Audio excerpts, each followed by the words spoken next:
सरगोदा के हल्का NA 85 में मुस्लिम लीग नून के वर्करों की जानिब से फैसलाबाद रोड पर जलसा मुनक्किद करवाया गया, जिसमें कौमी असम्बली के उम्मीदवार डॉक्टर जुल्फकार भट्टी, PP 77 के उम्मीदवार सफदर हुसैन शाही और PP 78 के उम्मीदवार राना मुनव्वर गौस ने सैकड़ों कारकुनों के हमरा जलसा में शिरकत की। मेहमानों का इस्तकबाल करते हुए मुस्लिम लीगी वर्कर ढोल की थाप पर भंगड़े डालते रहे और मुस्लिम लीग नून के तरानों पर झूमते दिखाई दिए। जलसा से खताब करते हुए कौमी असम्बली के उम्मीदवार डॉक्टर जुल्फकार भट्टी, PP 77 के उम्मीदवार सफदर हुसैन शाही और PP 78 के उम्मीदवार राना मुनव्वर गौस का कहना था कि 8 फरवरी को होने वाले कौमी इंतखाबात में मुस्लिम लीग नून मुखालफ उम्मीदवारों को इबरतनाक शिकस्त देगी। पाकिस्तान की माशी हालात एक नॉर्मल खिलाड़ी ने अबतर बना दिए, जिसका खमियाजा मुल्क भर की आवाम महंगाई और गुर्बत की शक्ल में भुगत रहे हैं। मियां नवाज शरीफ चौथी मरतबा वजीर आजम बनकर पाकिस्तान को एक बार फिर से तरक्की और खुशहाली की राह पर गामजन करेंगे। जी अल्हम्दुलिल्लाह, आज जो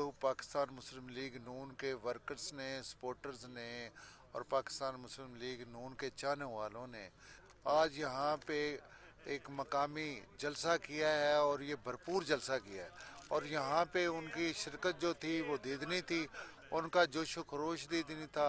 और वो मियां नवाज शरीफ अपने कायद को वज़ीर आज़म बनाने के लिए बेताब थे और इंशाल्लाह ये पाकिस्तान मुस्लिम लीग दोनों